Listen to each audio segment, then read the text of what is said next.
તો વડાપ્રધાન મોદીએ જીએસટીની એક મોટી ભેટની જાહેરાત કરી ત્યારબાદ આજે તમને બજારની અંદર એક સારી તેજી જોવા મળી, પરંતુ એક સારી શરૂઆત થયા બાદ બજાર ઉપલા સ્તરેથી થોડા ઘટ્યા છે। આજે નિફ્ટી તમને 25,000ની ઉપર જતો દેખાયો હતો, પરંતુ બંધ ઓલમોસ્ટ આપણને 24,900ની નીચે જોવા મળ્યો છે, જો કે 1%ની તેજી અહીંયા રહી। સેન્સેક્સમાં પણ આજે એ જ પ્રકારે આપણને 650 પોઈન્ટથી વધુની તેજી જોવા મળી, જો કે આજે અહીંયા પણ તમને એક સારી શરૂઆત થતી જોવા મળી હતી।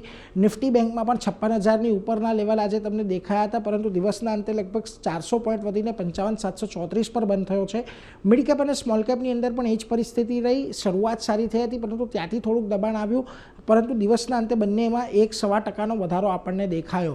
હવે જે સેક્ટર્સ આજના દિવસે ફોકસમાં રહ્યા, અહીંયાથી ઓટો સેક્ટરની અંદર સારી તેજી જોવા મળી, કારણ કે અહીંયા સૌથી મોટો ફેરફાર ઓટો સેક્ટરની અંદર થશે। આ ઉપરાંત ખાસ કરીને કન્ઝ્યુમર ડ્યુરેબલ ગુડ્સમાં પણ એક મોટો ફેરફાર થશે, એટલે ત્યાં પણ તેજી જોવા મળી, અને રિયલ્ટી અને મેટલમાં પણ ખરીદદારી હતી। આજે જુઓ તમને જ્યાં દબાણ જોવા મળ્યું ત્યાં આગળ આઈટી સ્ટોક્સ હતા, આ ઉપરાંત તમને સરકારી કંપનીઓ અને ફાર્મા સ્ટોક્સમાં થોડું ઘણું દબાણ આજના દિવસે જોવા મળ્યું। હવે નિફ્ટીના ફ્રન્ટ પરથી આજે મારુતિ હીરો રહ્યો, લગભગ 0.9%ની તેજી એક નવા શિખર પર આજે પહોંચતો દેખાયો। આ ઉપરાંત hero મોટોકોર્પ, Bajaj finance, Nestle India જેવા કાઉન્ટરમાં પણ એક સારી તેજી રહી, પરંતુ જ્યાં દબાણ આવતું દેખાયું એમાં જુઓ આઈટીસી, કારણ કે તમાકુના પ્રોડક્ટ પર કોઈ રાહત આપવાની વાત સરકાર નથી કરી રહી, એટલા માટે ત્યાં એક ઘટાડો જોવા મળ્યો। આ ઉપરાંત તમને ઇટરનલ, એલએનટી, એનટીપીસી જેવા કાઉન્ટર દબાણમાં રહ્યા।